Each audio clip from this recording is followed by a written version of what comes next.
নমস্কার বন্ধুরা, মিলিস ব্লগে সবাইকে স্বাগত জানাই। আমি নীলিমা চলে এসেছি কিন্তু আবারও একটা ছোট্ট ভিডিও নিয়ে।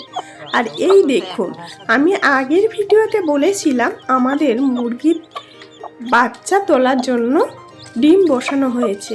আর আজ কিন্তু দেখুন সেই ডিম থেকে কিন্তু বাচ্চা বার হয়েছে, নতুন ছোট্ট ছোট্ট বাচ্চাটা। দেখো পাগুলো কালো। ওই বাচ্চাটা মা বলতো নতুন বাচ্চা উঠলে 3 দিন পর্যন্ত কিন্তু ওরা চোখে কিছু দেখতে পায় না, তার জন্য ওদেরকে দেখুন জল খাইয়ে দিচ্ছে মা। এই যে বাচ্চাটা দেখছেন, এই বাচ্চাটা কিন্তু আজ দুপুরে উঠেছে, তার জন্য ওকে নিয়ে কিন্তু অন্য বাচ্চাদের সাথে একসঙ্গে এনেছে।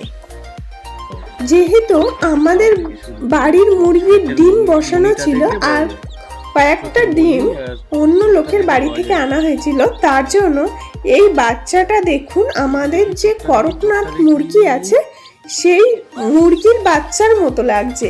জানি না পরে কি মুরগি হবে।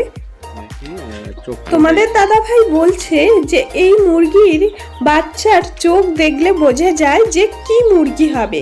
আর এই দেখুন মুরগির চোখ দেখছে।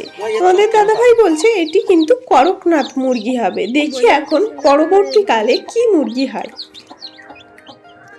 আর এই দেখুন, এই যে ছোট্ট মুরগির বাচ্চাটা দেখছেন, এই মুরগির বাচ্চার পাটা কিন্তু অনেকটাই কালো। জানি না এটাও বড় হয়ে কি রকম মুরগি হবে। ও এখনো হাঁটতে পারছে না। সকালে উঠেছে নাকি এটা?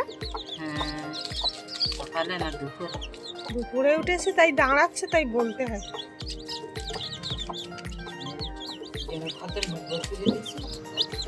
মা দেখতে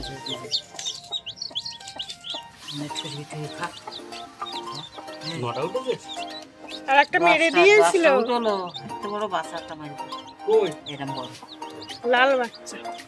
ওটা নষ্ট হয়ে গেছে ডিমটা